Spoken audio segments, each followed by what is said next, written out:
ان الحمد للہ نحمده ونستعینه ونستغفره ونعوذ باللہ من شرور انفسنا ومن سیئات اعمالنا من يهده اللہ فلا مضل له ومن يضلل فلا هادی له واشهد ان لا الہ الا اللہ وحدہ لا شریک له واشهد ان محمدا عبده ورسوله اما بعد فان خير الحديث كتاب الله وخير الهدي هدي محمد صلى الله عليه وآله وسلم وشر الامور محدثاتها وكل محدثة بدعة وكل بدعة ضلالة وكل ضلالة في النار. اعوذ باللہ السمیع العلیم من الشیطان الرجیم بسم اللہ الرحمن الرحیم رب اشرح لی صدری ویسر لی امری واحلل عقدۃ من لسانی یفقہوا قولی. بسم اللہ الرحمن الرحیم ان اللہ وملائکتہ یصلون علی النبی یا ایہا الذین آمنوا صلوا علیہ وسلموا تسلیما.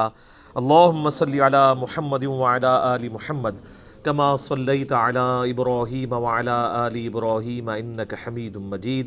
اللہم بارک علی محمد وعلی آل محمد کما بارکت علی ابراہیم وعلی آل ابراہیم انک حمید مجید. اللہم ربنا آتنا فی الدنیا حسنة وفی الآخرة حسنة وقنا عذاب النار. آمین. ربنا آتنا من لدنک رحمة وہیئ لنا من امرنا رشدا.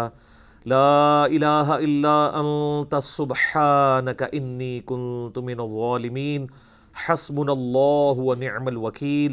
یا حی یا قیوم برحمتک استغیث ولا حول ولا قوة الا باللہ العلی العظیم.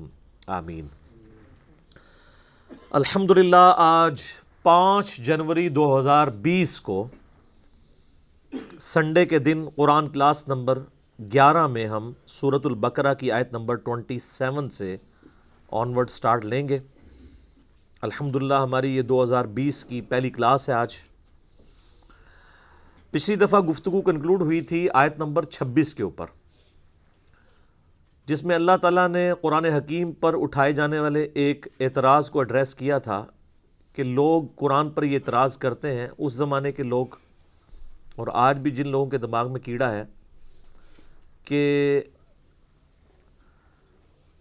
اللہ تعالیٰ نے جو قرآن حکیم میں مچھر کی یا مکڑی کی یا مکھی کی مثالیں جو بیان کی ہیں، تو اس سے مقصد کیا ہے؟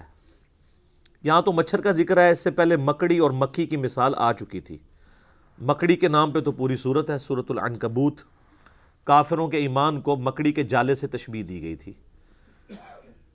اور مکھی کی مثال آئی تھی سورہ الحج کے اندر، کہ جن لوگوں کو اللہ کے سوا یہ لوگ مشکل کشا سمجھ رہے ہیں، معبود سمجھ رہے ہیں، ان کی تو اتنی سخت بھی نہیں ہے کہ وہ مکھی اگر ان سے کوئی چیز لے کر اڑ جائے تو اس سے واپس لے سکیں. ایک مکھی بھی پیدا نہیں کر سکتے اور نہ مکھی کی چوری کردہ شے کو واپس لے سکتے ہیں.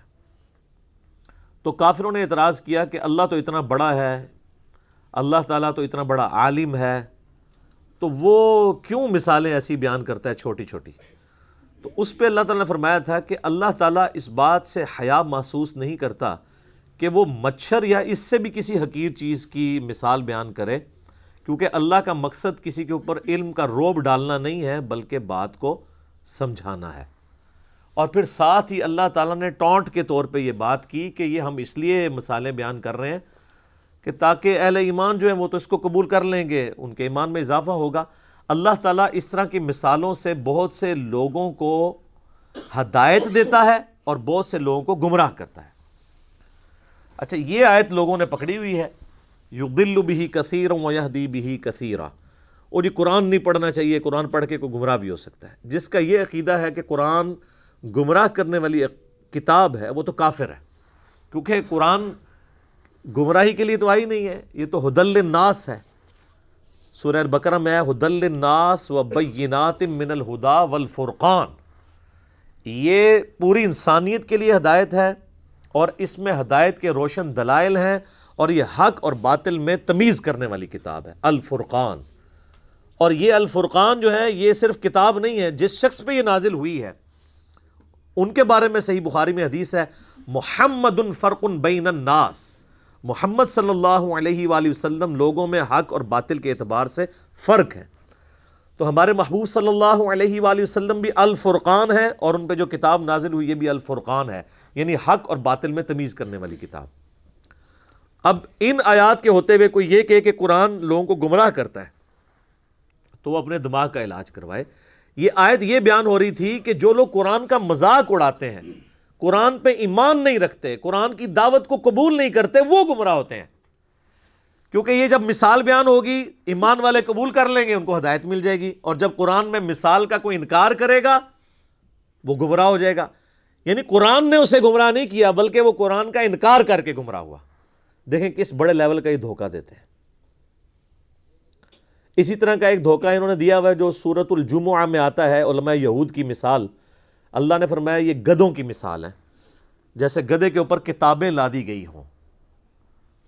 تو وہ کہتے ہیں جو کتابی باتیں کرے، جو کتابوں کے حوالے دے، تو وہ تو گدھے پہ بھی کتاب لاد دی جائے۔ اچھا، گدھے پر کتاب لادنے کی مثال اللہ نے اس لیے دی کہ گدھا کتاب پڑھ نہیں سکتا، نہ اس سے استفادہ کر سکتا ہے۔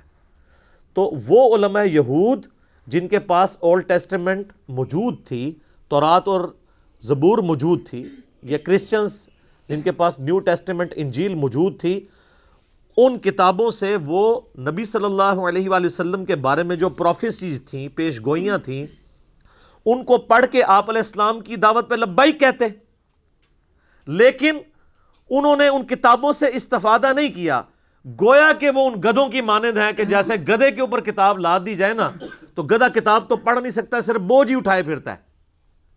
تو کتاب کا مقصد تھا استفادہ کرنا، تو اللہ نے علماء یہود کو استفادہ نہ کرنے کی وجہ سے کہا ہے کہ یہ گدھوں کی مثال ہے۔ تو معذرت کے ساتھ ہمارے علماء کے لیے یہ مثال بیان ہوئی ہے۔ وہی خرابیاں یہاں بھی پیدا ہوں گی نا، بخاری مسلم میں حدیث آتی ہے، جو کتابوں سے استفادہ کر رہا ہے وہ گدھے کی مثال نہیں ہے، کیونکہ گدھا تو کتاب نہیں پڑھ سکتا۔ گدھے کی مثال وہ علماء ہیں جن کے شوکیسوں میں کتابیں رکھی ہوئی ہیں، اور وہ ان کو پڑھ کے صحیح بات نہیں امت تک پہنچاتے۔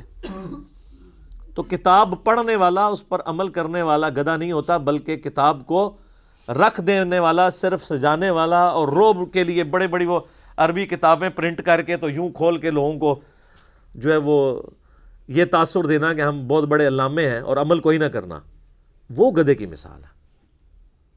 تو تھوڑی سی اپنی بھی عقل استعمال کیا کریں کہ جو لوگ قرآن اور سنت سے آپ کو دور کر رہے ہیں، یہ مسلمانوں کی شکل میں شیاطین ہیں۔ اگر ہمیں کوئی یہودی یا عیسائی آ کے کہے نا قرآن ڈائریکٹ نہ پڑھنا گمراہ ہو جاؤ گے، ہم کہیں گے دیکھا اللہ کا دشمن ہے، اسی لیے مجھے قرآن سے روک رہا ہے۔ اور اگر یہی بات کوئی مولوی کرے، ہم کہتے ہیں سبحان اللہ، مفتی صاحب نے صحیح فرمایا۔ تو ایسی عقل کا پھر ماتم ہی کرنا چاہیے نا۔ تو اب اللہ تعالیٰ اس آیت کو آگے کھول رہا ہے کہ یہ جو میں نے کہا کہ قرآن کے ذریعے گمراہی کماتے ہیں وہ لوگ، تو ان لوگوں کے اندر نشانیاں کیا پائی جاتی ہیں جو قرآن کی دعوت کو نہ قبول کر کے گمراہی کماتے ہیں؟ قبول کرنے والے تو ہدایت پہ ہیں۔ وہ ہے اب اگلی آیت، الذین ینقضون عہد اللہ من بعد میثاقہ، یہ وہ لوگ ہیں جو اللہ سے عہد کرنے کے بعد، پختہ عہد کرنے کے بعد توڑ دیتے ہیں۔ اب ظاہر ہے یہ تعویل خاص کے اعتبار سے تو یہودیوں سے اللہ تعالیٰ نے عہد لیا ہوا تھا، آگے چل کے آئے گا اللہ تعالیٰ نے کوہ طور کو ان کے اوپر سائبان کی طرح بلند کر دیا تھا کہ اس کتاب تورات پہ ایمان لاؤ ورنہ پہاڑ تمہارے اوپر گرنے لگا ہے۔ آپ ذرا امیجن کریں اتنا بڑا پہاڑ بادل کی شکل میں اوپر آ جائے اور کہا جائے کہ پکڑو تورات کو ورنہ آیا جائے تہاڈے ہوتے، تو وہ بڑا کس لیول کا پکا عہد پھر انہوں نے کیا ہوگا، لیکن اس کے بعد توڑ دیا انہوں نے۔ اور تعویل عام کے اعتبار سے ہر انسان نے اللہ سے ایک عہد کیا ہوا ہے، جس کی ڈیٹیل آئے گی سورۃ الاعراف میں، الستُ بربکم، اللہ نے ہماری ارواح سے یہ عہد لیا تھا، کیا میں تمہارا رب نہیں ہوں؟ تو سب نے مانا تھا کہ ہاں تو ہی ہمارا رب ہے۔ ہماری جبلت کے اندر توحید موجود ہے، لیکن وہ عہد پھر لوگ توڑ دیتے ہیں۔ اندر جو توحید موجود ہے اس سے روگردانی اختیار کرتے ہیں۔ وَيَقْطَعُونَ مَا أَمَرَ اللَّهُ بِهِ أَن يُوصَلَ، اور وہ رحمی رشتوں کو توڑ دیتے ہیں جن کے جوڑنے کا اللہ نے حکم دیا ہے۔ حقوق العباد کا معاملہ آ گیا۔ پہلی چیز حقوق اللہ اور توحید، اور دوسری چیز حقوق العباد میں وہ لوگ کمزور ہوتے ہیں۔ حقوق العباد میں وہی کمزور ہوگا نا جو اللہ کے معاملے میں کمزور ہوگا۔ اگر اسے سورۃ النساء کی آیت پتہ ہوگی کہ جو لوگ یتیموں کا مال نہ حق ہڑپ کر رہے ہیں وہ اپنے پیٹ میں دوزخ کی آگ بھر رہے ہیں، جو آگ اس وقت تو ہمیں نہیں جلا رہی لیکن ڈورمنٹ پوزیشن میں ہے، آخرت کے اندر یہ ایکٹیو ہو جائے گی۔ تو ڈاکٹر اسرار صاحب اکثر کہا کرتے تھے رحمہ اللہ تعالی کہ جو دنیا میں صرف مورل لاز جو ہے وہ ایسے ہیں جو ایکٹیو نہیں ہیں، فزیکل لاز سارے ایکٹیو ہیں۔ اگر کسی کی زبان پہ انگارہ رکھ دیا جائے زبان جل جائے گی، لیکن حرام کا لقمہ رکھا جائے، آپ خنزیر بھی بے شک زبان پہ رکھ لیں زبان نہیں جلے گی، کیونکہ وہ مورل لاز ہیں۔ وہ آخرت میں جا کے وہ ایکٹیو ہو جائیں گے۔ کسی نے حرام کا مال کھایا تھا، دنیا میں نہ بھی نکلے، اس کے پیٹ میں درد نہ بھی ہو، آخرت میں وہی سارا مال اس کے اوپر عذاب بن کے مسلط کر دیا جائے گا۔ تو حقوق العباد کے معاملے میں بھی قطع رحمی کرتے ہیں، اور قطع رحمی سے مراد جو رحمی رشتے ہیں، آپ کے قریبی رشتہ دار ہیں، ان کے ساتھ وہ اس نے سلوک نہیں کرتے۔ بخاری اور مسلم دونوں میں حدیث ہے، جب اللہ تعالیٰ نے صلہ رحمی کو پیدا فرمایا تو اس کو مخاطب کر کے کہا کہ جو تجھے جوڑے گا میں اس سے اپنا تعلق جوڑوں گا، اور جو تجھے توڑے گا میں اس سے اپنا تعلق توڑ لوں گا۔ تو یہ اسلام میں حقوق اللہ اور حقوق العباد یہ پیرلل میں چلتے ہیں۔ وہ غامدی صاحب اکثر ایک بات کرتے ہیں کہ اگر کسی شخص نے کسی کا مال نہ حق ہڑپ کیا ہے، یا کسی نے اپنے بھتیجوں یا بھانجوں کی جائیداد کے اوپر ناحق قبضہ کر لیا ہے، یا اپنی سسٹر کی وراثت دبا لی ہوئی ہے، اور وہ یہ سمجھتا ہے کہ میں پہلے تہجد کے 2 نفل پڑھتا تھا اب 4 پڑھ لوں گا تو میری وہ چیزیں معاف ہو جائیں گی، نہ، کبھی نہیں معاف ہوں گی۔ آپ خانہ کعبہ میں تکبیر اولیٰ کے ساتھ پوری زندگی بھی نمازیں پڑھتے رہیں، ایک پیسہ بھی کسی کا دبایا وہ معاف نہیں ہونا۔ بخاری اور مسلم دونوں میں حدیث ہے، جس نے ایک بالش زمین بھی کسی کی دبائی 7 زمینوں کا توق اس کے گلے میں ڈال دیا جائے گا قیامت والے دن۔ 7 زمینوں کا توق صرف ایک بالش، 9 انچ زمین۔ یہاں لوگ پورے مکان ہڑپ کر جاتے ہیں، پلاٹ ہڑپ کر جاتے ہیں لوگوں کے، اور وہ لوگ یہ سمجھتے ہیں کہ ہم 1 لاکھ بندوں کا دسترخوان چلا کے جو ہم نے لوگوں سے زبردستی زمینیں ہتھیائی ہیں اور اپنی ہاؤسنگ سکیمز بنائی ہوئی ہیں، یہ 1 لاکھ لوگوں کو روزانہ کھانا کھلانا، 1 ارب لوگوں کو بھی روزانہ کوئی کھانا کھلائے، اللہ کو فرق نہیں پڑتا۔ اللہ کے کرائٹیریا ہی بالکل ڈیفرنٹ ہے۔ یہ امپریس ہو جانا کسی کی نیکی سے، یہ تو میرا آپ کا معاملہ ہے نا۔ اسی لیے مسلم شریف میں حدیث ہے، اللہ تمہاری شکلوں اور مال کو نہیں دیکھتا، دلوں اور اعمال کو دیکھتا ہے۔ یہ کیا کس لیے تھا؟ شکل جتنی مرضی معصوم نورانی بنا لو، مال جتنا مرضی اللہ کی راہ میں خرچ کر دو، اللہ نے تو یہ چیک کرنا ہے یہ کیا ہے، کس چکر میں کر رہا ہے۔ اور قرآن حکیم میں کم از کم 4 مقامات پہ یہ مضمون ریپیٹ ہوا ہے کہ جو اس قسم کے اعمال کرنے والے لوگ ہیں، اللہ فرماتا ہے قیامت والے دن ہم ان کے اعمال کی طرف بڑھیں گے اور ان کو بکھرا ہوا غبار کر دیں گے، جیسے کوئی ایک فٹ بال کی طرف بڑھتا ہے نا اور ٹھوکر مار کے پرے کرتا ہے۔ اللہ تعالیٰ فرماتے ہیں ہم ایسے لوگوں کے اعمال کو ختم کر دیں گے۔ وہ اعمال تو ہے ہی نہیں تھے، وہ جن کاموں کے لیے وہ کیے گئے تھے وہ ان کو اجر مل چکا۔ مسلم شریف کی حدیث جو ہے ایک لٹکتی ہوئی تلوار ہے کہ قیامت والے دن نبی علیہ السلام فرماتے ہیں، صحیح مسلم میں حدیث موجود ہے، ایک سخی کو، ایک شہید کو اور ایک قاری کو بلایا جائے گا۔ قاری کو اللہ بلا کے کہے گا تجھے قرآن کا علم دیا تھا، اس کے بدلے تو نے میرے لیے کیا کیا؟ کہے گا یا اللہ میں نے قرآن سیکھا اور سکھایا، اس سے افضل عمل ہی کوئی نہیں تھا۔ اللہ تعالیٰ فرمائے گا تو نے اس لیے سب کچھ کیا کہ لوگ تجھے کہیں بڑا علامہ ہے، بڑا قاری ہے، تو دنیا میں تجھے اجر مل چکا ہے، جس کام کے لیے تو نے ایفرٹ پٹ کی تھی تو نے اجر کما لیا، میرے ہاں کوئی اجر نہیں، الٹا منہ کر کے دوزخ میں۔ پھر ایک سخی کو بلایا جائے گا، اللہ فرمائے گا اتنا مال دیا تھا کیا کیا؟ کہے گا یا اللہ میرے دسترخوان چلتے تھے، غریبوں کو بانٹتا تھا، میں آئے دن میں سیلاب کے اندر جا کے میں وہ چیک کاٹ کے دیا کرتا تھا، کتنے لوگوں کا خرچہ میں نے اٹھایا ہوا تھا۔ اللہ تعالیٰ فرمائے گا یہ تو نے سب کچھ اس لیے کہ کیا لوگ تجھے کہیں بڑا سخی ہے، بڑا اللہ کی راہ میں خرچ کرنے والا ہے، تو لوگوں نے خوب تیری تعریف کی ہے نا دنیا میں، تو بس یہی اجر تھا، میرے پاس کوئی اجر نہیں اب تیرے لیے، الٹا منہ کر کے دوزخ میں۔ اللہ کی آپ غیرت دیکھیں کہ اللہ تعالیٰ کسی نیک عمل کو بھی قبول کرنے کے لیے تیار نہیں ہے اگر خالصتاً اس کے لیے نہ ہوا۔ اللہ بڑا ڈاڈا ہے۔ کتابوں کا خدا اور ہے اور بابوں کا خدا اور، یہ کتابوں کا خدا ہے۔ مسند احمد میں حدیث ہے، جس نے دکھلاوے کے لیے نماز پڑھی اس نے شرک کیا، پڑھی نماز کیا شرک، جس نے دکھلاوے کے لیے روزہ رکھا اس نے شرک کیا، اور جس نے دکھلاوے کے لیے صدقہ کیا اس نے بھی شرک کیا۔ اچھا کر رہا نیکی ہیں اور الٹا جنہوں کہتے ہیں گاٹے فٹ ہو رہی ہیں، شرک، ریاکاری۔ اور مسلم شریف کی حدیث میں آتا ہے تیسرا وہ لایا جائے گا شہید، تو اللہ تعالیٰ کہے گا تجھے میں نے اچھی صحت دی، سب کچھ دیا، اس کے بدلے تو نے میرے لیے کیا کیا؟ تو کہے گا یا اللہ جان تو تھی، دے دی تجھے سب سے قیمتی چیز اپنی۔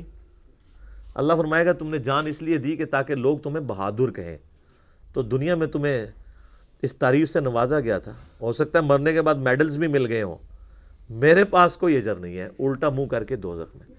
یہ اللہ تعالیٰ نے 3 سیمپل بیان کیے ہیں۔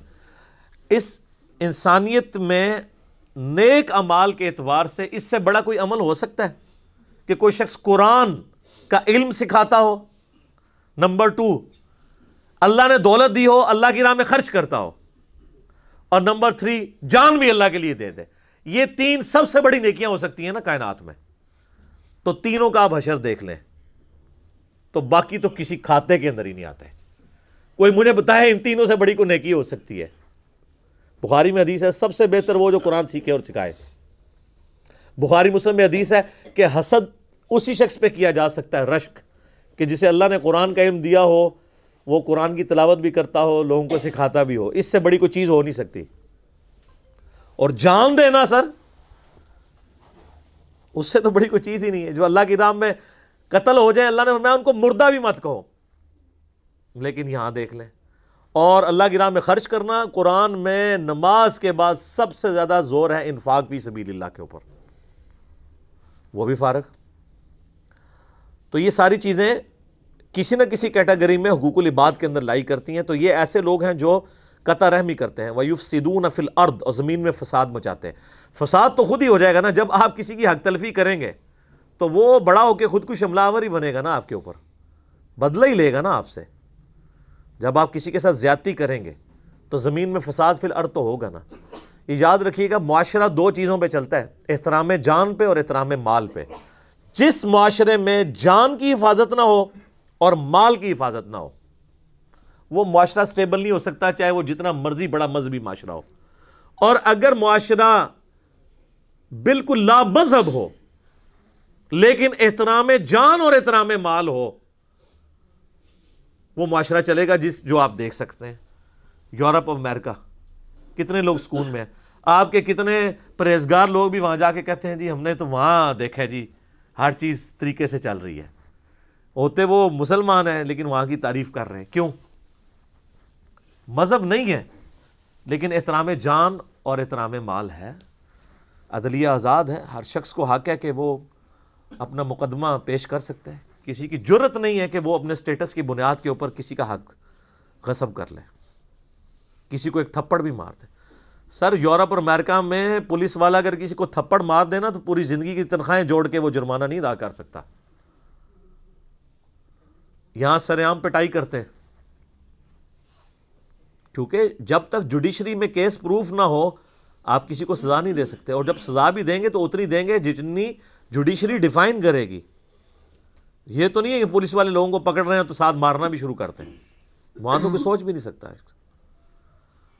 اولئک ھم الخاسرون، ایسے لوگ پھر خسارے میں ہیں۔ بڑی اہم آیت آ رہی ہے، آیت نمبر 28، کیف تکفرون باللہ، تم کیوں کر اللہ کا انکار کر سکتے ہو، کیسے کر سکتے ہو اس اللہ کا انکار، وَكُنْتُمْ أَمْوَاتًا فَأَحْيَاكُمْ، کہ تم مردہ تھے اس نے تمہیں زندہ کیا، ثُمَّ يُمِيتُكُمْ، پھر وہی تمہیں موت بھی دے گا، ثُمَّ يُحْيِيكُمْ، پھر تمہیں زندہ کر لے گا، ثُمَّ إِلَيْهِ تُرْجَعُونَ، اور پھر لوٹ کر تمہیں اسی کے پاس جانا ہے۔ اس آیت کے اندر 2 زندگیاں اور 2 موتوں کا ذکر آیا ہے جس سے ہر ذی روح کو گزرنا پڑتا ہے۔ اللہ تعالیٰ نے جب روحوں کو پیدا فرمایا، جسم تو بعد میں دیے گئے نا ان کو، جن سے روحوں سے عہد ہوا الستو بربکم، اس کے بعد انہیں ایک نیند سلا دیا، موت۔ وہ پہلی موت تھی جو ہر ایک پہ طاری ہوئی۔ پھر اللہ تعالیٰ اس دنیا کی زندگی میں اسے ماں باپ کے ذریعے پیدا کرتا ہے، یہ اس کی پہلی زندگی ہوتی ہے۔ اس سے پہلے جو تھی وہ تو روحیں تھی نا، روح اور جسم کے ساتھ تو زندگی یہ بنی نا۔ پھر یہ دنیا کی زندگی گزارتا ہے اور اسے موت آ جاتی ہے، یہ اس کی دوسری موت ہوتی ہے۔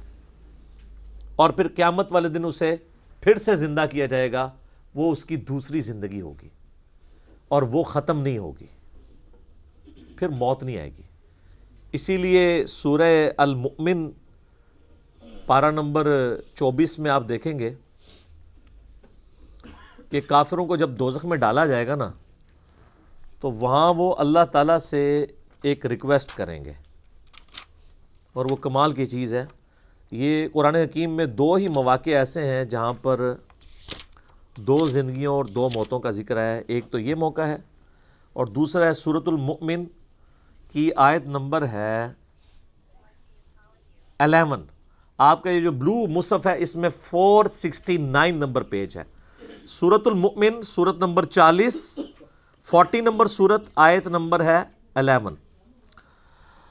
قالوا ربنا امتنا اثنتین واحییتنا اثنتین، اے رب ہمارے تو نے ہمیں 2 دفعہ موت دی اور 2 دفعہ زندگی دی۔ فاعترفنا بذنوبنا، ہمیں اعتراف ہے اپنے گناہوں کا، اپنے جرائم کا۔ فہل الی خروج من سبیل، تو اب یہاں سے بھی کہیں اور نکلنے کا کوئی معاملہ ہو سکتا ہے؟ یعنی وہ کہیں گے کہ جس طرح اے اللہ تو نے 2 زندگیاں 2 موتیں دی، تو اب کوئی اگلی سٹیج بھی آنے والی ہے کہ اب ہم اپنے آپ کو سیدھا کر لیں۔ لیکن اب تو کوئی سٹیج نہیں ہے۔ اللہ تعالیٰ فرمائے گا ذالکم بانہ اذا دعی اللہ وحدہ کفرتم، یہ جو تم نے انجام دیکھا ہے یہ اس لیے ہے کہ جب تمہیں دنیا کی زندگی میں اکیلے اللہ کی طرف بلایا جاتا تھا تم انکار کر دیتے تھے۔ وَإِن يُشْرِكْ بِهِ تُؤْمِنُوا، اور جب تمہیں کہا جاتا تھا اس کے ساتھ اور ہستیوں کو شریک ٹھہراؤ تو تم بات مان لیتے تھے۔ فَالْحُكْمُ لِلَّهِ الْعَلِيِّ الْكَبِيرِ، تو اب حکم تو اس اللہ کا ہے جو بلند و بالا ہے اور بڑائی والا ہے۔ یعنی اب کوئی اس کے بعد سٹیج نہیں، یعنی یہی 4 سٹیجز ہیں۔ پہلی موت جو اللہ نے ارواح کو سلا دیا، اس کے بعد پہلی زندگی جب جسم دے کے ماں باپ کے ذریعے دنیا میں ظہور ہوا، اور پھر دنیا کی زندگی گزار کے کسی کو جوانی میں موت، کسی کو بڑھاپے میں موت، اور اس کے لیے موڈ کوئی بھی ہو سکتا ہے۔ کوئی ایئر کریش میں مرے گا، کوئی ہارٹ کے فیلئر سے مرے گا، کوئی گردوں کے فیلئر سے مرے گا، کوئی کسی شیر کے منہ میں چلا جائے گا، کوئی روڈ ایکسیڈنٹ میں مر جائے گا۔ ایگزٹ ہر بندے کا اس دنیا سے، تو وہ دوسری موت ہوگی اس کی۔ اور پھر دوسری زندگی ہے قیامت والے دن، جس کے بعد موت نہیں آنی۔ بخاری میں حدیث ہے کہ میدان محشر میں لا کے موت کو مینڈے کی شکل میں ذبح کیا جائے گا۔ جنتی جو ہیں وہ گھبراتے ہوئے جنت کے کنارے آئیں گے، اور دوست کی خوشی کے ساتھ دوزخ کے کنارے آئیں گے کہ شاید ہمیں کوئی نکالا جا رہا ہے، کیونکہ ندا دی جائے گی کہ ایک سرمنی ہو رہی ہے، آ جاؤ دیکھ لو۔ اور وہ سرمنی یہ ہوگی کہ موت کو قتل کیا جائے گا، اور پھر اللہ تعالیٰ کی طرف سے کہا جائے گا کہ اب جو جنت میں خوشخبری ہے ان کو موت نہیں آنی، اور جو دوزخی ہیں ان کے لیے عبرت ہے۔ اب عبرت کیا ہے؟ اب ہمیشہ کی ناکامیاں مقدر ہیں کہ ان پہ بھی موت نہیں آنی۔ تو ان پہ ایسی مایوسی طاری ہوگی جو کبھی طاری نہیں ہوئی ہوگی، کیونکہ اب امید کی آخری کرن بھی ختم ہو گئی نا۔ سورہ الفرقان میں آتا ہے نا کہ وہ موت اللہ طرف مانگے گا، ایک نہیں ہزاروں موتیں آج مانگو، موت نہیں تمہیں آئے گی، کیونکہ موت سے وہ سمجھیں گے کہ معاملہ ٹل جائے، تو موت نہیں آئے گی۔ اللہم اجرنا من النار، اللہم من احییتہ منا فاحیی علی الاسلام ومن توفیتہ منا فتوفہ علی الایمان۔ تو اللہ تعالیٰ بتا ہے پھر زندہ کر کے تمہیں اپنے رب کی طرف لوٹایا جائے گا۔ آپ دیکھیں یہ ابھی 4 رکوع مکمل نہیں ہوئے اور پورے قرآن کا خلاصہ، الہامی کتابوں کا خلاصہ، انبیاء کی دعوت کا خلاصہ، زندگی کا مقصد، سب کچھ سورۃ البقرہ کے پہلے 4 رکوعوں کے اندر کور ہو گیا۔ هو الذی خلق لکم ما فی الارض جمیعا، وہی اللہ ہے جس نے زمین میں ہر چیز تمہارے لیے پیدا کی ہے، یعنی یہ سب کچھ انسان کے لیے پیدا ہوا ہے۔ ایک ویسے وہ ضعیف روایت بھی ہے نا المستدرک الحاکم میں نبی الاسلام کے بارے میں کہ اگر میں تجھے نہ پیدا کرتا تو یہ کائنات پیدا نہ کرتا۔ اصول محدثین پہ روایت صحیح نہیں ہے، لیکن پرنسپلی یہ بات درست ہے کہ زمین و آسمان یہ سب چیزیں اللہ نے انسان کے لیے پیدا کی ہیں ایز اے اسپیشیز۔ سورہ ہود میں بھی آتا ہے، اور اس لیے کہ لیبلوکم ایکم احسن عملا، سورۃ الملک میں بھی آتا ہے تاکہ تمہیں آزمایا جائے کہ کون تم میں سے اچھے اعمال کرتا ہے۔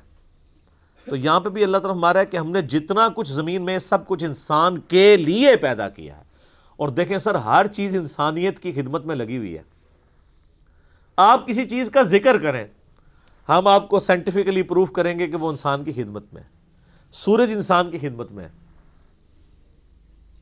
سورج کی تپش کی وجہ سے سمندروں کا پانی ایویپوریٹ ہوتا ہے اور وہ بارش کی شکل میں ہم پہ برستا ہے، گلیشیئرز کی فارم میں برف باری ہوتی ہے پہاڑوں کے اوپر، اور وہ سٹوریج ٹینک ہیں اللہ کے۔ ورنہ سمندر سے اگر آپ کو یہاں پانی لانا پڑے 1000 کلومیٹر دور تو مصیبت نہ بن جائے۔ تو وہ فری میں وہاں سے پانی پہنچ رہا ہے شمالی علاقوں میں، وہاں پہ گلیشیئرز، اور پھر اسی سورج کی تپش سے وہ گلیشیئر پگھلتے بھی ہیں۔ اگر آپ کو گلیشیئر پگھلانے پڑ جائیں تو کتنی انرجی چاہیے؟ آپ کے تو گھر کی گیس نہیں روٹی پکانے کے لیے پوری ہو رہی، ان گلیشیئرز کو کون پگھلا سکتا ہے؟ اور پھر وہ جب گلیشیئرز پگھلتے ہیں تو زمین کے اوپر بھی دریا چلتے ہیں اور زمین کے نیچے بھی سوتوں میں دریا چلتے ہیں۔ سینکڑوں تربیلا ڈیم کے برابر تو پنجاب صرف زمین سے پانی نکال رہا ہے، وہ اللہ کے بنائے ہوئے ڈیم ہے۔ اچھا، پھر اس پانی کے ذریعے فصلیں اگ رہی ہیں، فصلیں نہ اگیں جانور نہیں کھا سکتے، ہم نہیں کھا سکتے، نہ جانور زندہ رہ سکتے ہیں نہ ہم زندہ رہ سکتے ہیں اگر پانی نہ ہو اور اگر سورج نہ ہو۔ دنیا میں ہواؤں کا چلنا، موسموں کا بدلنا، ہر چیز ڈیپینڈنٹ ہے سورج پہ۔ صرف سورج ختم ہو جائے نا، خود بخود ساری زندگی روئے ارض سے ختم ہو جائے گی، کیونکہ پودے اپنی خوراک ہی نہیں تیار کر سکیں گے۔ جب پودے مر جائیں گے جانور بھی مر جائیں گے، تو انسان کیا کھائے گا؟ مٹی کھا کے زندہ رہ سکتا ہے؟ ختم۔ تو اللہ تمہارے زمین میں ہر چیز میں نے تمہارے لیے پیدا کی ہے، اور اس میں امپلائڈ ہے کہ تمہیں اپنے لیے پیدا کیا ہے۔ وہ آگے چل کے پھر دعوت آ جائے گی کہ یہ جو پریویلیجز ہی نہیں صرف دے دیے گئے ہیں کہ لو جی جناب یاشی کرو، نہیں، اس کے گیس میں کچھ ڈیمانڈ بھی کر رہا ہوں۔ سورہ ذاریات میں تو کھل کے مضمون ہے نا، وما خلقت الجن والانس الا لیعبدون۔ ہم نے جنوں اور انسانوں کو نہیں پیدا کیا سوائے اس لیے کہ وہ ہماری عبادت کریں، ہمیں مانیں نہیں، صرف عبادت کریں۔ اور عبادت کا مطلب ہے اللہ کو ماننا اور اللہ کی ماننا، ٹوٹل اوبیڈینس۔ ثم استوى الى السماء، پھر اللہ تعالیٰ آسمان کی طرف متوجہ ہوا یا مستوی ہوا، فسواہن 7 سماوات، اور پھر آسمانوں کو 7 آسمان بنا دیا، وَهُوَ بِكُلِّ شَيْءٍ عَلِيمٌ، اور وہ ہر چیز کو اپنے علم کے ذریعے گھیرے ہوئے ہے۔ اب یہ پورا بریک اپ پھر آگے جا کے سورہ ہود میں، سورہ حامیم السجدہ میں آئے گا کہ 6 دنوں میں اللہ تعالیٰ نے جو ہے وہ زمین و آسمان کو پیدا فرمایا اور جتنے ریسورسز رکھے۔ اس کے اوپر میرا ایک کلپ بھی ریکارڈڈ ہے، یوٹیوب پہ اپلوڈڈ، آپ دیکھ سکتے ہیں۔ آج میں اس بحث میں نہیں پڑھوں گا۔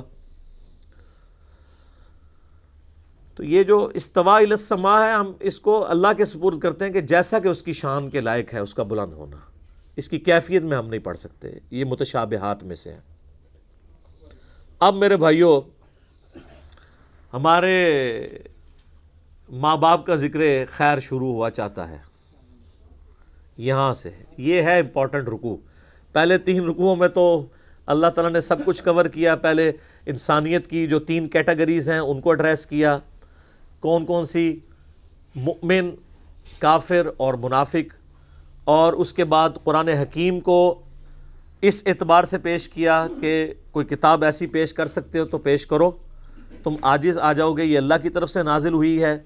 پھر اس کتاب کے اس کو بھیجنے والے نے اور ہمیں پیدا کرنے والے نے ہمیں کیوں پیدا کیا، اس کتاب کو بھیجنے کا مقصد کیا تھا۔ پھر بنیادی بات سے یعنی چیزوں کا آغاز کیا کہ اللہ تعالیٰ نے تمہیں زندگی دی ہے، 2 موتیں اور 2 زندگیاں، اور اس کے بعد زمین پہ اس نے تمہیں بسایا ہے، یہ میریکل پلانٹ تمہارے لیے بنایا ہے، یہاں پہ اللہ نے اس کو اس قابل بنایا کہ یہاں پہ تم زندہ رہو۔ اور یہ تو میں موٹی موٹی ابھی باتیں کر رہا ہوں نا، یہ تو 1 گھنٹہ بولا جا سکتا ہے۔ سائنٹسٹ اسے کہتے ہیں fine tuning, millions of fine tuning صرف روئے ارض کے اوپر ہیں، ملینز میں، کروڑوں کی تعداد میں۔ ان میں سے ایک فائن ٹیوننگ بھی ڈسٹرب ہو جائے نا، صرف سورج اور زمین کا فاصلہ ڈسٹرب ہو جائے نا، تب بھی یہ زمین پہ ساری مخلوقات تباہ و برباد ہو جائے، یا بہت سردی ہو جائے گی یا بہت گرمی ہو جائے گی، دونوں شکل میں یہاں پہ کوئی نہیں زندہ چیز رہ سکتی۔ پھر یہاں پہ پانی کی فزیکل پراپرٹیز، ہر پراپرٹی ایک فائن ٹیوننگ ہے، کیمیکل پراپرٹیز، فضا کے اندر آکسیجن اور نائٹروجن کی جو مقدار ہے، پھر آکسیجن کی اپنی پراپرٹیز، صرف آکسیجن ہی آپ ختم کر دیں سب کچھ ختم۔ تو یہ ہر ایک فائن ٹیوننگ ہے۔ میں نے اس کے اوپر ایک ویڈیو ریکارڈ کروائی تھی، مسئلہ نمبر 60، who is Allah in the light of latest scientific facts, اللہ کون ہے جدید سائنسی حقائق کی روشنی میں۔ اب یہ چوتھا رکوع ہے جس میں اللہ تعالیٰ نے اس بنیادی بات سے شروع کیا ہے جہاں سے سارا انسانیت کا سلسلہ شروع ہوا تھا۔ آپ دیکھیں سورہ بقرہ جو ہے، اس کو شروع میں رکھنے کی اب آپ کو حکمت بھی کلیئر ہو رہی ہوگی۔ قرآن میں کوئی صورت اس قابل نہیں ہے سورہ بقرہ کے سوا کہ اسے قرآن کے آغاز میں رکھا جاتا، کیونکہ جب آپ کوئی کتاب کھولتے ہیں تو آپ کو تھوڑا ایک بلو پرنٹ تو کلیئر ہونا چاہیے یہ کتاب کیا کرنے جا رہی ہے، وہ سورہ بقرہ ہی ہے۔ اور اللہ کے پاس جو مصحف لوح محفوظ میں ہے، انسانیت کی پیدائش سے پہلے بھی وہ اسی ترتیب پہ ہے جو ترتیب ہمارے پاس اب موجود ہے، اگرچہ یہ ترتیب نزولی نہیں ہے لیکن ترتیب مصحف بل ہوا قرآن مجید فی لوح محفوظ یہی ہے۔ اب وہ ذکر آ رہا ہے وَإِذْ قَالَ رَبُّكَ لِلْمَلَائِكَةِ إِنِّي جَاعِلٌ فِي الْأَرْضِ خَلِيفَةً، اور وہ وقت یاد کرو جب اللہ تعالیٰ نے فرشتوں سے فرمایا کہ بے شک میں زمین میں ایک خلیفہ بنانے والا ہوں۔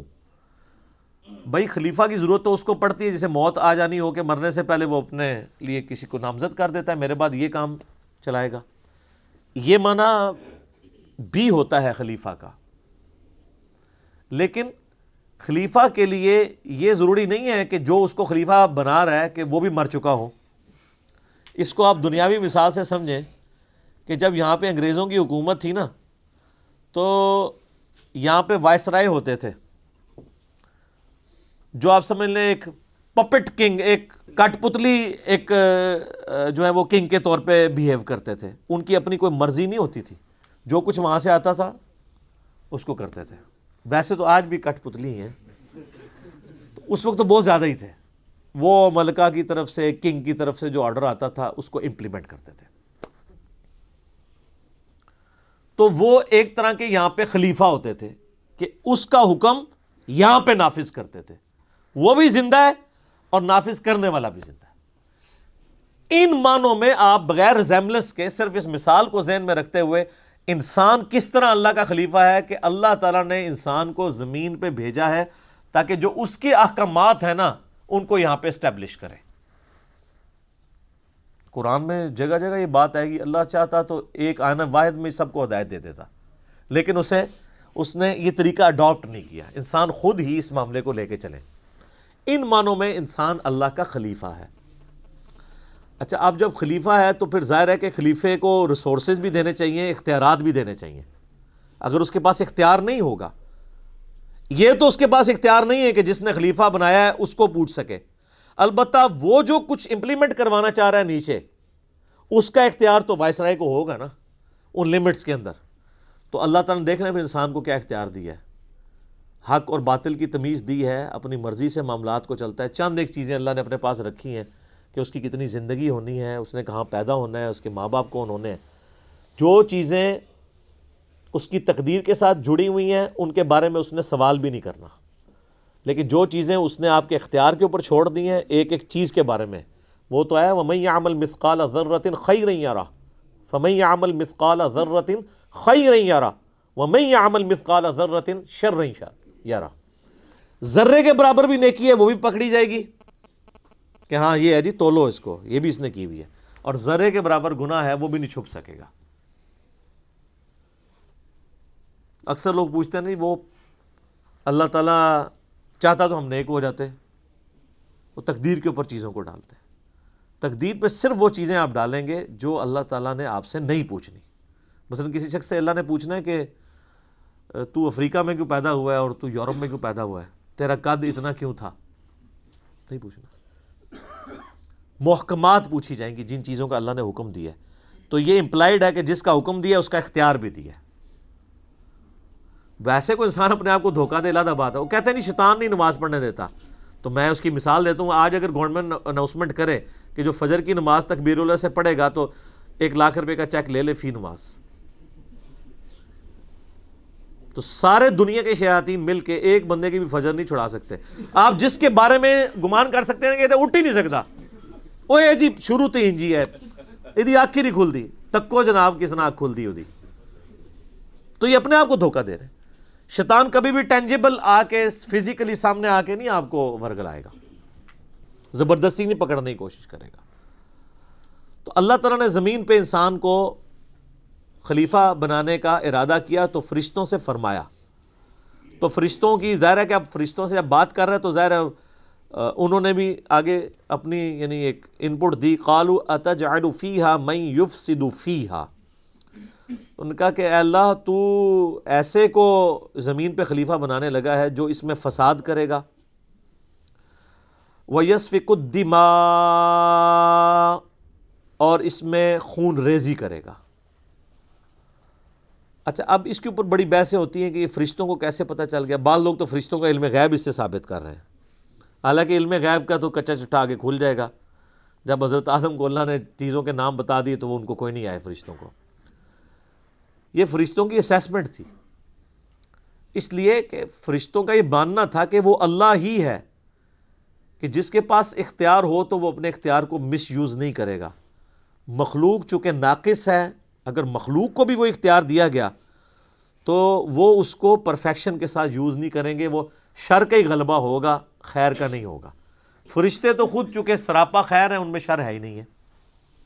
ایک یہ توجیہ ہے جو اصل توجیہ ہے، اور ایک توجیہ یہ بھی ہو سکتی ہے جس کو سپورٹ قرآن حکیم کسی حد تک کرتا ہے۔ سورۃ الحجر کے اندر آتا ہے کہ اللہ تعالیٰ نے جنوں کو انسانوں سے پہلے پیدا کیا تھا، اور جن بھی صاحب اختیار مخلوق ہے، اور جنات بھی آپس میں وہی حرکتیں کرتے تھے لڑنے مرنے والی، تو فرشتوں نے اسی پر قیاس کیا کہ جس طرح جنات کر رہے ہیں یہ بھی یہی کچھ کرے گا، اور ساتھ انہوں نے کہا وَنَحْنُ نُسَبِّحُ بِحَمْدِكَ، اور اے اللہ ہم تو تیری تسبیح تیری حمد کے ساتھ کر رہے ہیں، وَنُقَدِّسُ لَكَ، اور تیری پاکی بھی بیان کر رہے ہیں۔ یعنی اگر مقصد یہی ہے کہ تو نے اپنی عبادت کے لیے پیدا کرنا کسی مخلوق کو، تو ہم سے زیادہ کون عبادت کر رہا ہے؟ ہمارے ہوتے ہوئے کسی اور مخلوق کو کیوں پیدا کیا جا رہا ہے؟ لیکن فرشتوں کو یہ بات نہیں پتہ تھی کہ فرشتے وہ مخلوق ہیں جو اپنی مرضی سے عبادت نہیں کر رہے، بلکہ بلٹ فار عبادت ہے، وہ بائی ڈیفالٹ جسے کمپیوٹر کی لینگویج میں کہا جاتا ہے۔ ان میں تو اختیار ہی نہیں نافرمانی کا۔ شیطان نے بھی اس لیے نافرمانی کی کہ وہ جنوں میں سے تھا۔ سورہ الکہف میں آئے گا نا، کان من الجن ففسق عن امر ربی، وہ جنوں میں سے تھا اس لیے اس نے اپنے رب کی نافرمانی کی، ورنہ فرشتہ ہوتا تو نافرمانی نہ کرتا۔ قرآن میں جگہ جگہ یہ مضمون ہے کہ فرشتے تو اللہ کی حکم عدولی کرتے ہی نہیں ہیں۔ قال انی اعلم ما لا تعلمون، تو اللہ نے فرمایا میں وہ کچھ جانتا ہوں جو تم نہیں جانتے۔ مراد یہ کہ میرا یہ ایک پلان ہے اور مجھے پتا ہے میں کیا کر رہا ہوں۔ سر آپ بڑے قیمتی ہیں، اللہ تعالیٰ کو انسان اتنا عزیز ہے کہ اسے یعنی فرشتے بھی ویسے عزیز نہیں ہیں۔ آپ کا مقدمہ فرشتوں کے ساتھ اللہ تعالیٰ لڑ رہا ہے کہ مجھے پتا ہے میں نے کیوں بندے بنائے ہیں، حالانکہ اللہ کو بھی پتا تھا کہ کوئی کورونا ایک داڑا ہی نکلنا ہے بندے کا پتر، لیکن سر وہ ایک بندہ جو نکلنا ہے نا، وہ بندہ جبرائیل پہ بھی بھاری ہے، کیونکہ جبرائیل تو اپنی مرضی سے خدا کو مانے ہوئے ہے. اسی لیے میں کہتا ہوں کہ حضرت جبرائیل علیہ السلام اگر مجھے کہنا کہ میرے ساتھ ایمان ایکسچینج کر لو تو میں کبھی بھی نہ کروں. یہ جو انسان کو اللہ نے خوبی دی ہے نا کہ انسان اپنی مرضی سے اپنے رب کو چوائس کرتا ہے. سر یہ حسرت تو جبرائیل کے دل میں ہمیشہ ہی رہے گی کہ میں نے رب کو اپنی مرضی سے نہیں چنا بلکہ رب نے مجھے چنا ہوا ہے. انسان کسی کے لیے کمٹمنٹ شو کرے اپنی مرضی سے، جو اس کا مزہ ہے وہ کسی اور چیز کا مزہ ہو سکتا ہے. وَعَلَّمَ آدَمَ الْأَسْمَاءَ كُلَّهَا، تو اللہ تعالیٰ نے آدم علیہ السلام کو ہر چیز کے نام سکھا دیے. پوٹینشلی ہر چیز کا نام اللہ تعالیٰ نے حضرت آدم علیہ السلام کو سکھا دیا. یہی وہ ایکوائرڈ نالج ہے، فزیکل فینامنا آف نیچر کا علم. شروع میں آپ کوئی بھی چیز ڈسکور کرتے ہیں تو اس کا نام ہی رکھتے ہیں نا. جب بھی کوئی چیز ڈسکور ہوتی ہے تو اس کا نام رکھا جاتا ہے. لوہا دریافت ہوا تو اس کو انسانیت نے نام دیا. کوئی جانور دریافت ہوتا ہے جو پہلے علم میں نہیں، اس کو نام دیا جاتا ہے. کوئی دھات دریافت ہوتی ہے، کوئی پیریوڈک ٹیبل میں آپ کو پتہ ہے اب تو کمپلیٹ ہو چکا ہے، تو وہ جو بھی چیز ڈسکور ہوتی ہے اس کو نام دیا جاتا ہے. تو پوٹینشلی اللہ تعالیٰ نے آدم علیہ السلام کو چیزیں سکھا دی تھیں، لیکن وہ آہستہ آہستہ انسانیت نے ترقی کی ہے. وہی علم جو ہے وہ جو پوٹینشلی، یعنی ان کے اندر یہ پوٹینشل موجود تھا، ایکسپلور ہونے میں دیکھ لیں 10,000 سال لگ گئے. اور آج دیکھ لیں انسان کا علم کہاں پہ پہنچ چکا ہے. عقل دنگ ہے. آج سے 100 سال پہلے کا انسان زندہ ہو جائے تو وہ پاگل ہو جائے کہ انسان وہ سمجھ لے کہ یہ جنت ہی ہے. ہر چیز کس طریقے سے کنٹرول کی ہوئی ہے. الیکٹرانکس کی دنیا میں جو ایکسپلوژن ہوا ہے، پوری انسانی تاریخ میں اتنی ترقی نہیں ہوئی جتنی پچھلے 50 سالوں کے اندر ہوئی ہے. تو یہ ایکوائرڈ نالج، سائنس کا علم، چیزوں کے نام سکھا دیے. ثم عرضهم علی الملائکہ، پھر اللہ تعالیٰ نے فرشتوں پہ اس کو پیش کیا. فقال انبئونی باسماء هؤلاء ان کنتم صادقین. تو اللہ نے فرمایا اگر تم سچے ہو نا تو مجھے ان چیزوں کے نام بتا دو. یعنی جو میں نے پلان سوچا ہوا تھا، تم یہ سمجھتے ہو کہ یہ پلان درست نہیں تھا یا بہتر نہیں تھا، تو میرے پلان میں جو چیز ہے اب مجھے ان چیزوں کے نام بتاؤ جو میں نے اس کو کیپیبلٹی دی ہے اس انسان کو جو تمہیں نہیں دی ہے. تو انہوں نے سیدھی سیدھی بات کر دی. قالوا سبحانک لا علم لنا الا ما علمتنا. انہوں نے کہا اے اللہ تو ہر عیب سے پاک ہے، ہمیں تو علم نہیں ہے مگر وہی جو تو نے ہمیں سکھایا. اب میرا معصومانہ سوال ہے کہ حضرت جبرائیل کو چیزوں کے نام نہیں آتے تو اولیاء اللہ جو آپ نے بنائے ہوئے ہیں وہ کہتے ہیں دل کے حال جانتے ہیں، ان کی کیا اوقات ہے؟ حضرت جبرائیل تو صرف فرشتے نہیں ہیں، فرشتوں کے پیغمبر ہیں، عام انسانوں سے تو افضل ہیں. تو وہ حضرت آدم کے دل کا حال جان لیتے نا. آدم کو تو سکھا دیے تھے نا. آدم کے تو دل میں وہ نام آ گئے تھے نا، تو جو دل کا حال پڑھ لیتے ہیں تو وہ کہتے ہیں یا اللہ ابھی پڑھ کے بتا دیتے ہیں. جب شیخ عبد القادر جنانی دل کا حال پڑھ لیتے ہیں تو ہم تو فرشتے ہم نہیں پڑھ سکتے. ابھی آدم کا دل پڑھ کے آپ کو بتاتے ہیں کہ آپ نے کیا کچھ سکھایا ان کو. سب کچھ کہانی ہے. قرآن کے ہر صفحے پہ اتنی بڑی بڑی چپیڑیں ہیں سب کانٹیننٹ انڈیا، پاکستان اور بنگلہ دیش کی فرسودہ نظریات کے اوپر. اس لیے انہوں نے ایسے بالکل صحیح ٹوٹکا آپ کو بتایا کہ قرآن پڑھنا نہیں ہے، اس کے سوا چارہ ہی کوئی نہیں ان کے پاس. یہ رسک لے بھی نہیں سکتے. ترجمے بھی صرف برکت کے لیے کیے ہیں. میں آپ کو صحیح بتا رہا ہوں. آپ بہار شریعت کھول کے دیکھیں، فقہ حنفی کا انسائکلوپیڈیا ہے نا اردو زبان کے اندر، مفتی امجد علی صاحب نے لکھا ہے، اعلیٰ حضرت احمد صاحب ریلوی صاحب کے خلیفہ ہیں. تو جب نماز کا چیپٹر شروع ہے نا، وہ ہر چیپٹر سے پہلے نا جو ٹاپک ڈسکس کرتے ہیں نا اس پہ احادیث لے کے آتے ہیں. طہارت کا چیپٹر ہوگا تو بخاری مسلم سے احادیث لے کے آئیں گے، وضو کے اوپر، غسل کے اوپر، ان ساری چیزوں کے اوپر. اسی طریقے سے حج کا چیپٹر آئے گا، احادیث لے کے آئیں گے. نماز کا جب چیپٹر آیا نا تو اس پہ بھی حدیثیں لے کے آئے، لیکن حدیثیں کون سی کہ نماز پڑھنے سے گناہ معاف ہو جاتے ہیں، پتوں کی طرح جھڑ جاتے ہیں.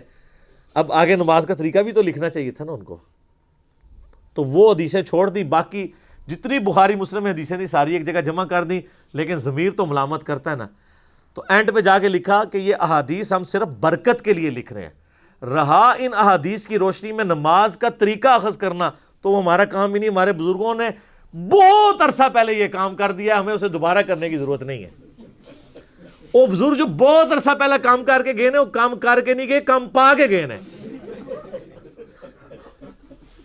تو یہ اندھا تھا جب بخاری مسلم سے حدیثیں لکھ رہا تھا، اس کو نہیں پتا تھا کہ نماز کا طریقہ، جب تم فضائل لکھ رہے ہو نماز کا طریقہ بھی اسی بخاری مسلم سے لکھو نا، اور پھر بتاؤ کہ بزرگ کام ڈال کے گئے ہیں۔ تو اصول برکت کے لیے وہ کہتے، اس میں لکھا ہے کہ ہم یہ برکت کے لیے لکھ رہے ہیں، کوئی یہ نہ سمجھے کہ اس سے ہم نے نماز کا طریقہ اخذ کرنا ہے۔ تو قرآن بھی جو ترجمے ہوئے ہیں برکت کے لیے ہوئے ہیں، اس سے کوئی یہ نہ سمجھے کہ اس کو پڑھ کے اس پہ عمل بھی کرنا ہے۔ قالوا سبحانک لا علم لنا الا ما علمتنا، انہوں نے کہا اللہ تو پاک ہے، ہمیں تو بس اتنا ہی پتا ہے جتنا تو نے ہمیں سکھایا ہوا ہے، ہم تو دل کا حال نہیں کسی کا جان سکتے، علم غیب نہیں ہے۔ انک انت العلیم الحکیم، بے شک تو ہی ہے علم والا اور حکمت والا۔ پھر اللہ نے کہا قال یا آدم، اے آدم، انبئہم باسمائہم، ان کو ذرا بتا دو نا ان چیزوں کے نام۔ تو آدم علیہ السلام کو تو اللہ تعالیٰ نے سکھائے ہوئے تھے، تو انہوں نے پھر وہ نام بتا، فلما انبأہم باسمائہم، تو جب آدم علیہ السلام نے ان چیزوں کے نام بتا دیے، یعنی جو بھی اللہ نے ایک سامپل کے طور پہ چیزوں کے نام پوچھے تھے، تو اللہ نے فرمایا قال الم اقل لکم انی اعلم غیب السماوات والارض، تو اللہ تعالیٰ نے فرمایا کہ میں نہ کہتا تھا کہ میں زمین و آسمانوں کے غیب کو جاننے والا ہوں، وَأَعْلَمُ مَا تُبْدُونَ وَمَا كُنْتُمْ تَكْتُمُونَ، اور میں جانتا ہوں جو کچھ تم ظاہر کرتے ہو اور جو کچھ تم چھپاتے ہو۔ یہاں بھی علم غیب کا اللہ نے بتا دیا کہ غیب کا علم میرے پاس ہے، اور جتنا علم میں کسی کو سکھاؤں گا اس کو آئے گا، اور جس کو میں نے نہیں سکھایا ہوگا کسی کی کوئی کمپیٹنسی نہیں ہے کہ وہ حاصل کر سکے۔ اور میں جانتا ہوں جو کچھ تم ظاہر کرتے ہو اور جو کچھ تم چھپاتے ہو۔ اچھا، اس سے ایک بات تو یہ پتہ چلی کہ آدم علیہ السلام کو اللہ تعالیٰ نے فضیلت دی ہے علم کی بنیاد کے اوپر، وجدان، عشق، یہ جو آپ کو کوئی کہانیاں کرائی ہوئی ہیں ان پہ نہیں، علم کی بنیاد پہ۔ اور ہمارے نبی علیہ السلام کو سورہ طٰہٰ میں اللہ تعالیٰ نے یہ حکم دیا کہ آپ دعا کیا کریں قل رب زدنی علما، اے رب ہمارے، اے میرے رب میرے علم میں اضافہ کر دے۔ تو اللہ تعالیٰ نے فرمایا کہ میں جانتا ہوں جو کچھ تم ظاہر کر رہے ہو جو کچھ تم چھپاتے ہو۔ اب جو ظاہر کر رہے تھے وہ تو ہمیں بھی پتہ چل گیا کہ وہ کیا کہنا چاہ رہے تھے کہ یا اللہ ہم تیری عبادت کرنے والے ہیں، کافی ہیں، یہ زمین میں فساد کرے گا، لڑائی جھگڑا کرے گا۔ اور جو تم چھپاتے ہو، یعنی تمہارے دل کے اندر بھی اگر کوئی خیال آتا ہے، انہ علیم بذات الصدور، سینوں کے چھپے ہوئے رازوں کو جاننے والا۔ یہاں پہ شائبہ ہوتا ہے اس بات کا کہ فرشتوں کی خواہش یہ تھی کہ انہیں خلیفہ بنایا جائے، ان کے اندر کہیں چھپی ہوئی خواہش موجود تھی۔ تو اللہ نے فرمایا کہ یہ جو کچھ تم کہہ رہے ہو نا، جو تم کہہ رہے ہو وہ بھی مجھے پتہ ہے، جو تہاڈے اندر خواہش ہے نا وہ بھی مجھے پتہ ہے۔ اس میں یعنی ایک اشارہ ملتا ہے۔ ظاہر ہے وہ جو مقدمہ جس طرح لڑ رہے ہیں، اب وہ ڈائریکٹ تو نہیں کہہ سکتے تھے کہ یا اللہ ہمیں خلیفہ بنا دے، ظاہر ہے اللہ تو مالک ہے، تو مالک کے ساتھ گفتگو کرتے ہوئے ایک ڈیکورم کے اندر ہی اپنا میسج کنوے کیا جاتا ہے نا کہ اللہ اس کو بنا رہا ہے، یہ تو یہ ہے، یہ تو یہ ہے، اس میں تو یہ ہے، یہ ہے۔ تو مراد یہ ہے کہ اسی بھی ہیں، سانو بھی کنسیڈر کرو۔ تو وہ اللہ نے فرمایا کہ جو تم ظاہر کر رہے ہو وہ مجھے پتا ہے، جو تمہارے اندر ہے، جو تمہارے اندر اگر کوئی خواہش چھپی ہوئی ہے نا تو وہ بھی مجھے پتا ہے۔ وَإِذْ قُلْنَا لِلْمَلَائِكَةِ اسْجُدُوا لِآدَمَ، اور جب ہم نے کہا فرشتوں سے کہ سجدہ کرو آدم کو، فَسَجَدُوا إِلَّا إِبْلِيسَ، تو سب سجدے میں گر پڑے سوائے ابلیس کے۔ ابلیس یعنی جو جیلس ہونے والا ہے، حسد کرنے والا۔ اچھا، یہاں پہ یہ حکم نہیں آیا کہ ہم نے فرشتوں اور ایک جن کو حکم دیا، یہ تغلیب کا قاعدہ ہے۔ قرآن میں 7 مقامات پہ قصہ آدم اور ابلیس آیا ہے، سورہ البقرہ میں بھی آیا ہے، اس کے بعد سورۃ الاعراف میں آئے گا، سورہ الکہف میں، سورہ بنی اسرائیل میں، سورہ طٰہٰ کے اندر، سورہ صاد کے اندر۔ لیکن ایک ہی موقع ہے قرآن میں جہاں پہ یہ بات آئی ہے کہ وہ جن تھا اس لیے سجدہ نہیں کیا۔ 6 مقامات پہ یہ پتہ ہی نہیں چلتا کہ فرشتوں کو حکم ہوا ہے تو ایک فرشتہ کیوں باغی ہو گیا ہے، جبکہ قرآن جگہ جگہ آتا ہے فرشتے باغی نہیں ہوتے۔ اس لیے میں کہتا ہوں قرآن کا ایک صفحہ بھی اگر آپ نکال دیں نا تو قرآن ہدایت کے لیے کافی نہیں ہوگا۔ اور وہ سورۃ الکہف میں ہے کان من الجن، وہ جنوں میں سے تھا، ففسق عن امر ربی، اس لیے اس نے اپنے رب کی نافرمانی کی۔ اگر وہ فرشتہ ہوتا تو کبھی بھی نافرمانی نہ کرتا. وہ جنوں میں سے تھا. ابا واستکبر، وہ اکڑ گیا اور تکبر کیا، انکار کیا اس نے اور تکبر کیا. وکان من الکافرین، اور یوں وہ کافروں میں داخل ہو گیا. اور ایک ترجمہ یہ ہے کہ وہ ہے ہی کافر تھا. مراد یہ کہ اس کے اندر کی یہ جو تکبر تھا اس کو کھولنے کا سبب یہ واقعہ بنا، ورنہ وہ اندروں ہے ہی کچھ سی، اس پہ مشکل وقت نہیں آیا تھا. جس طرح معذرت کے ساتھ آپ دیکھتے ہیں ہمارے جو پولیٹیکل لیڈرز ہیں، جب وہ اپوزیشن میں ہوتے ہیں تو ماشاءاللہ لگتا ہے کہ ان سے زیادہ کوئی امت کا خیر خواہ ہی نہیں ہے، اور جن جن باتوں کے اوپر وہ حکمرانوں کو ٹانٹ کر رہے ہوتے ہیں، جب وہ خود حکومت میں آتے ہیں ان حکمرانوں کی طرح وہ بھی بلکہ اس سے بھی بڑھ کر برے طریقے سے بہیو کر رہے ہوتے ہیں. تو ہم بھی یہ کنکلوڈ کر سکتے ہیں کہ یہ اصل میں یہ بھی اندر سے یہی کچھ ہی تھے. ہاں ایکسپوز اس وقت ہوئے کہ جب ان کے اوپر بھی وہی وقت آیا. جب تک مشکل وقت نہیں آئے گا تو کیسے پتہ چلے گا؟ غزوہ تبوک نہ ہوتی تو منافقین اور مومنین کا فرق کیسے پتہ چلتا؟ غزوہ احد نہ ہوتی تو عبداللہ ابن ابی جو 300 بندے لے کے الگ ہو گیا تھا تو کیسے پتہ چلتا کہ ماشاءاللہ نعرے مارنے والوں میں 300 بندہ جو ہے منافق ہے؟ کیسے پتہ چلتا؟ 1000 میں سے 300 نکل گیا. عبداللہ ابن مسعود کہتے ہیں کہ اگر یہ غزوہ احد کا یہ واقعہ نہ ہوا ہوتا، کوئی مجھ سے پوچھتا تو میں قسم اٹھا کے کہہ سکتا تھا کہ نبی علیہ السلام کے صحابہ میں کوئی بھی منافق نہیں ہے. لیکن میں تو حیران ہو گیا کہ 300 بندے تو احد میں ہی نکل گئے، 1000 میں سے 300 نکل گئے، آلموسٹ 1/3 ہی نکل گئے نا. تو جب مشکل وقت آتا ہے پھر پتہ چلتا ہے کہ کون کون محبوب کی امت میں سے ہے. ویسے آپ کہہ لیں جتنا مرضی آپ نعرے مار لیں، اپنے املاک کو نقصان پہنچا لیں، بڑے بڑے بینرز لگا لیں، بہت آسان ہے، مشکل وقت میں پتہ چلتا ہے. تو اللہ تعالیٰ فرماتا ہے کہ وہ ہے ہی کافروں میں سے تھا، یعنی اس کے اوپر جب یہ وقت آیا پھر اس کی حقیقت کھل کے سامنے آ گئی کہ اس کے اندر یہ چیز بھری ہوئی تھی. وَقُلْنَا يَا آدَمُ اسْكُنْ أَنْتَ وَزَوْجُكَ الْجَنَّةَ، تو ہم نے آدم سے اور اس کی بیوی سے فرما دیا تھا کہ تم دونوں اس جنت میں رہو. وَكُلَا مِنْهَا رَغَدًا حَيْثُ شِئْتُمَا، اور دونوں کھاؤ پیو جتنا چاہو یہاں پر، جتنا عرصہ چاہو یہاں پہ اس جنت میں رہو، لیکن ایک شرط کے ساتھ، وَلَا تَقْرَبَا هَذِهِ الشَّجَرَةَ، یہ ایک درخت ہے جس کے قریب نہیں تم نے جانا. فَتَكُونَ مِنَ الظَّالِمِينَ، اگر ایسا ہوا تو تم پھر حق تلفی کرنے والوں میں، ظالموں میں، اللہ تعالیٰ کے نافرمانوں میں شمار ہو جاؤ گے. اب بعض لوگ کہتے ہیں درخت کون سا تھا؟ وہ جڑا بھی ہوئے درخت تل کے فرق پہنتا ہے. اللہ تعالیٰ وہ درخت کی کوئی خوبی نہیں بتانا چاہ رہا کہ وہ درخت نے اینج کر کے کھینچ لیا سی. یہ بتانا چاہ رہا ہے کہ اللہ نے ایک سیمپل کے طور پہ ایک چھوٹا ٹیسٹ انسان کو گزارا کہ forbidden fruits are always sweet, منع کیے گئے پھل ہمیشہ میٹھے ہوتے ہیں. یعنی وہ انسان اس کی طرف مائل ہوتا ہے نا. تو یہ انسانیت کا ایک ٹیسٹ تھا کہ دنیا میں، چونکہ اللہ نے تو پہلے ہی پلان کر دیا تھا کہ دنیا میں تو میں نے بھیجنا ہے، یہاں پہ انہوں نے رہنا ہے، تو ان کے لیے کچھ چیزیں ہوں گی جو میری طرف سے حکم ہوں گی یہ کرنی ہے، اور کچھ چیزیں ایسی ہوں گی جو منع کی گئی ہوں گی. اس کے لیے ایک چھوٹا سا آپ سمجھ لیں اینول ایگزامینیشن سے پہلے ایک چھوٹا سا ٹیسٹ سمجھ لیں. تو اس میں سے یہ گزارا. فَأَزَلَّهُمَ الشَّيْطَانُ، تو شیطان نے ان دونوں کو پھسلا دیا، عنہا، اس سے.